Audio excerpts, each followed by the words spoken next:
ከብዙ ጊዜ በፊት በአንድ ከተማ ውስጥ ሁለት ወንድማሞች ይኖሩ ነበር። አንደኛው ወንድም በጣም ሀብታም ሲሆን ሌላኛው እጅግ በጣም ድሃ ነበር። ሁለቱም ያገቡ ነበሩ። የድሃው ወንድም ሚስት ውብና መልካም ልብ ያላት ነበረች። ነገር ግን በቤታቸው የሚበላ ምንም ነገር ስላልነበረ እሷ በየቀኑ ከጠዋት እስከ ማታ ድረስ ለሀብታሙ ወንድም ሚስት ቤት ውስጥ ትሰራ ነበር። መጥረግ፣ ማበስ፣ ዕቃ ማጠብ፣ ምግብ ማብሰል፣ ሁሉንም ነገር ማለት ነው። ነገር ግን የሀብታሙ ወንድም ሚስት በልቧ ምቀኝነት፣ ቅናት እሳት ይነድ ነበር። ምክንያቱም የድሃው ወንድም ሚስት በውበቷ ከሷ እጅግ ትበልጥ ነበር። ይህንን የቅናት በቀል እርምጃ የምትወስደው ደግሞ በዚህ መንገድም ነበር። ደሞዝ አትሰጥም፣ ጥሩ አያያዝ አልነበራትም። ይልቁንም በየቀኑ መሬት ላይ የወደቁትን የስንዴ ፍሬዎችን ለቀሚ፣ ደሞዝሽ ያ ነው ትላትም ነበር። አንዲት ቆንጆ ሴት በአፈር የተሸፈኑ ፍሬዎችን ስትለቅም አይታ ተስቅ ነበር። ይህንን በማየት ልቧ በልዩ ደስታ ይሞላም ነበር። ቀናት እየተቆጠሩ ሄዱ። ድሃው ወንድምና ሚስቱ ለልጆቻቸው ብለው ይህንን ውርደትና ድህነትን ተቀበሉ። በሌሊት ሁለቱም አላህን ጌታዬ፣ የእኛም ሁኔታ መቼ ይለወጣል ብለው ይለምኑ ነበር። አንድ ቀን የድሃው ወንድም ትዕግስት አለቀ። በተሰበረ ድምፅ ይህንን ውርደትና ድህነት ከእንግዲህ መሸከም አልችልም እና እኔ እዚህ አንድም ቀን አልቆይም፣ እኔ እሄዳለሁ። በአላህ ምድር ላይ ለእኔ መንገድ ይኖር ይሆናል ብሎም አሰበ። ትንሽ ንብረትን ብቻ ወሰድና ልጆቹን ደባበሰና ሚስቱን አየና ወዴት እንደሚሄድ ሳያውቅ ቤቱን ለቀቀ። በጫካዎች በጠባብ መንገዶችና ባልታወቁ ዱካዎች እየሄደም ቆየ። በመጨረሻም አንድ ጥልቅና ምስጢራዊ ጫካ ውስጥም ጠፋ። ጨለማ ነበር። ከዛፎች የሹክሹክታ ድምፅ ይወጣ ነበር። ፍርሃት ተሰማው እና ቤተሰቦቹን በመተው የመጣው ጸጸት ልቡን ሞካው። በዚያ ጥቅጥቅ ያለ ጨለማ ውስጥ ጥቁር ልብስ የለበሰች አንዲት ሴት ስትሄድም ተመለከተ። ድምፅ ሳታሰማ ሳታቆም ልክ እንደ ንፋስ ያለፈችም ይመስላል። ከዚያ በድንገት የተስፋ ብርሃን በልብ ውስጥም ፈነጠቀ።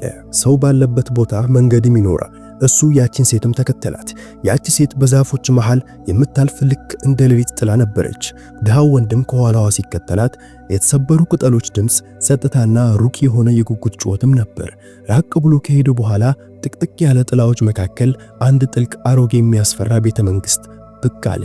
በዙሪያው ጥቁር ተክሎች ተጠቅመውም ነበር። መስኮቶች በጨለማ ተሞልቶም ነበር። ልክ ለዘመናት ብርሃንን እንዳላዩ ወደፊት ሲራመዱ ተንቀጠቀጠ። ልቡ ሩጥም አለው። ነገር ግን አእምሮው አሁን ብትመለስ ቤተሰብህ ዘንድ መድረስ አትችልም አለው። ድፍረት አግኝቶ ወደ ውስጥ ገባ።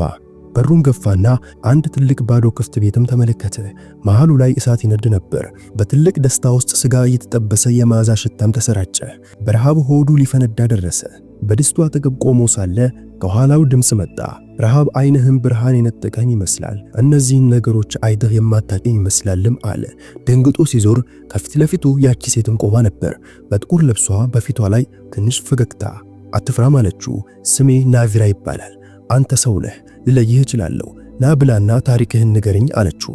ንግግሯ ውስጥ የሆነ ነገር ለየት ያለ ነበር። ፍርሃትም ልስላሴም ነበር። ግን ረሃብ ፍርሃቱን አሸነፈ። ተቀመጠ። እየበላ ሳለ ታሪኩንም ተረከ። ድህነት፣ ድካም፣ የሚስቱ ውርደት፣ የሀብታም ወንድም ትዕቢትና ንቀትና በመጨረሻም ቤቱን መተው። ይህንን ሁሉ ሲናገር ድምፁ ከበደ። አይኖቹን በእንባ ቀረሩ።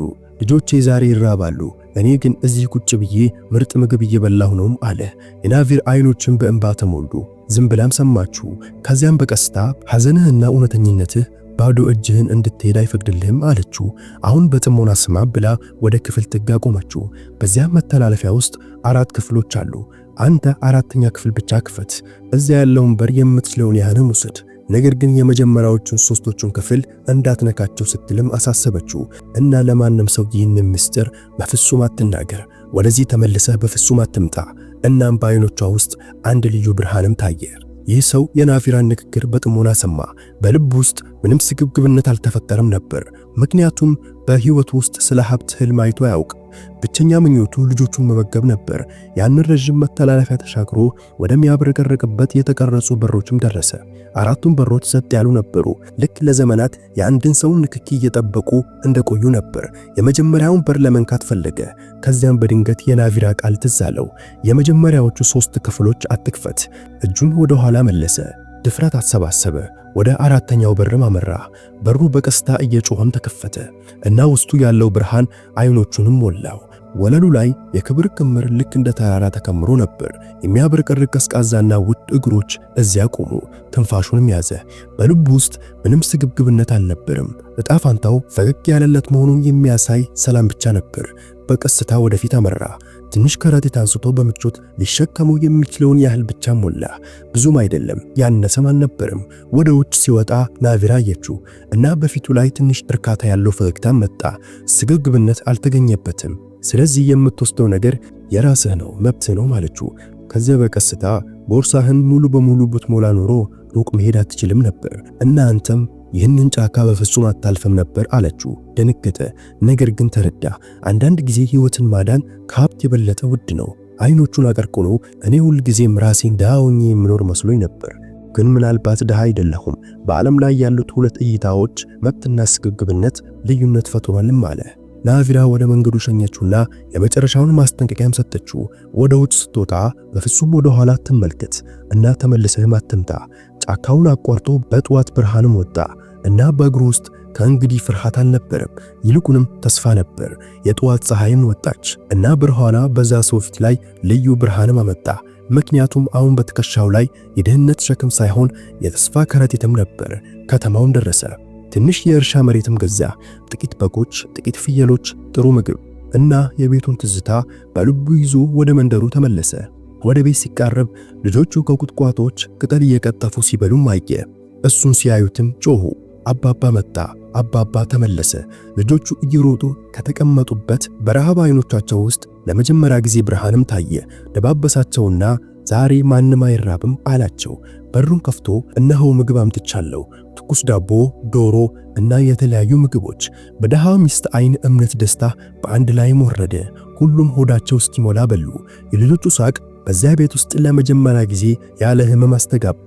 በሌሊት ሚስቱን የጫካውን እንግዳ ታሪክም ነገራት። እነዚህን እንስሳት እንሸጣለን፣ ወተት፣ እርጎ፣ ቅቤ እንሰራለን፣ እናም በዚህ ግቢም እንኖራለን።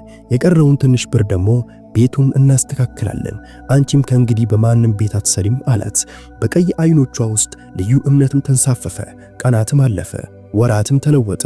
የበጎች ቁጥርም ጨመሩ፣ ላሞችም ጨመሩ፣ ሰብሎች በቅለዋል እና ገቢም መምጣትም ጀመረ። በአንድ ወቅት ከጥሬ ጡቦች የተሰሩ ቤት ውብና ጠንካራ መኖሪያ ሆነ።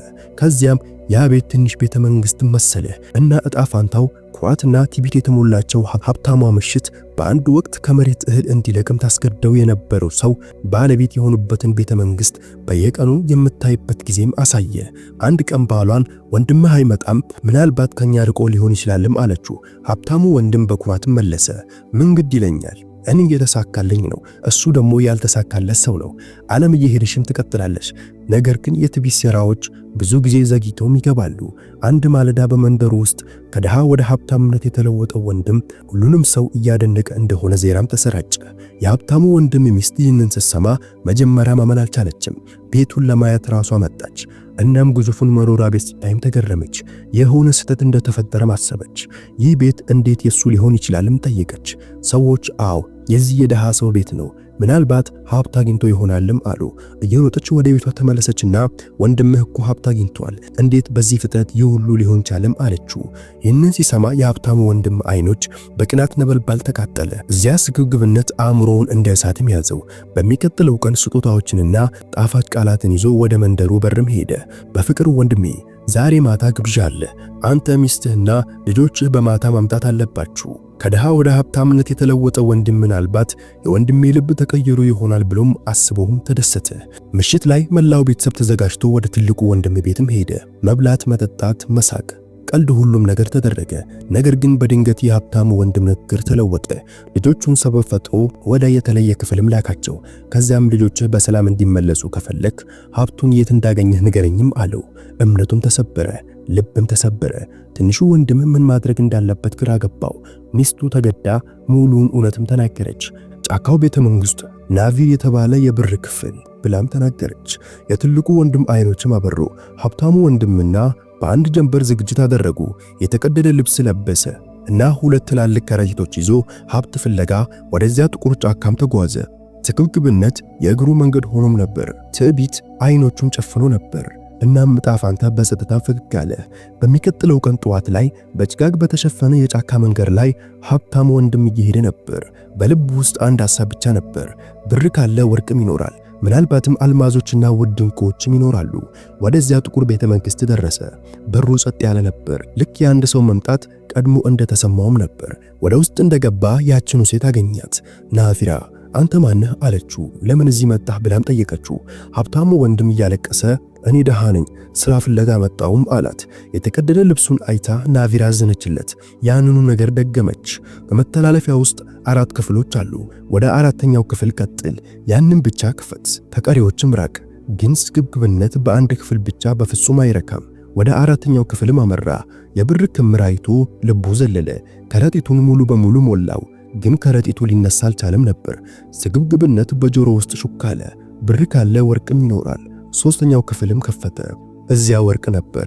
ከረጢቱን ባዶ አደረገና ወርቅ ሞላ። ከዚያም ወርቅ ካለ ከፊት ለፊቱ አልማዞች ይኖራሉ ብሎ በማሰብ 2ኛውን ክፍልን ከፈተ። ቀይ፣ አረንጓዴ፣ ሰማያዊ ዕንቁዎች ያበሩ ነበር። እንደገና ከረጢቱን ባዶ አደረገ። አሁን በልቡ ውስጥ ያለው እሳት የበለጠም ነደደ። በመጀመሪያ ክፍል ውስጥ በእርግጥም ውድ ሀብት ይኖራል። የመጀመሪያውን በር ሲከፍት ትላልቅ የስንዴ ከረጢቶች ብቻ ማገኘ። በንዴት ይህ ሁሉ እዚህ ካለ በእርግጠኝነት ልዩ ነገር ይኖራልም አለ። እጁን እንደዘረጋ ከኋላው የአንበሳ ያለ ድምፅም ሰማ። በቤተ መንግሥት ውስጥና በጫካ ውስጥ ሮጠ። በፍርሃትም ሮጠ። ጫካው ይንቀጠቀጥ ነበር። ቅርንጫፎችም ተሰባበሩ። ልቡ ሊወጣ እስኪመስል ድረስም ይመታ ነበር። በመጨረሻም ሕይወቱን አድኖ ተመለሰ። ግን በእጁ የነበረው የስንዴ ጭብጦች ብቻ ነበሩ። ሚስቱ በስግብግብነትም ተውጣ ነበር። በሽታ ሲመጣ፣ ድህነት ሲመለስ ተወችው። አንድ ቀን ያ የተሰበረ ሰው ወደ ትንሹ ወንድሙ ቤትም መጣ። አንኳኳና በሩም ተከፈተ እና በአንድ ወቅት ያለቀሰችው ሴት ከፊት ለፊቱ ቆማ ነበር። ወደ ውስጥ አስገባችው፣ መገበችውና በእኛ ላይ የደረሰው ነገር ትምህርት ነበር። እኛ የበቀል እርምጃ አንወስድም፣ አላህ ፍትህን ይሰጣልም አለችው። ትንሹ ወንድም መጥቶ የተሰበረውን ታላቅ ወንድሙን ሲያይ በጥልቅ ተነፈሰና ጥንካሬ ሀብት ሳይሆን ልብህ መሆን ነበረበትም አለው። ከዚያም ፈገግ ብሎ አሁን ከኛ ጋር ስራ፣ መልካምነት በማካፈል አይቀንስም ይልቁንም ይጨምራል አለው። ይህ ታሪክ የሚያስተምረው ይህ ነው። ስግብግብነትን የሚከተል ስግብግብነት ክብርንና ሕይወትን ይውጣልና እናም ከልብ የሚሰጥን አላህ ፈጽሞ ሊያስበው በማይችል ቦታ ይመልስለታል። የመልካምነት ፍሬ ዘግይቶ ሊመጣ ይችላል፣ ግን በጣም ውብ ሆኖ ነው የሚመጣው። የዛሬው ታሪካችን ይህ ይመስል ነበር። በሌላ ቪዲዮ እስከምንገናኝ አሰላሙ አለይኩም ወራህመቱላሂ ወበረካቱ።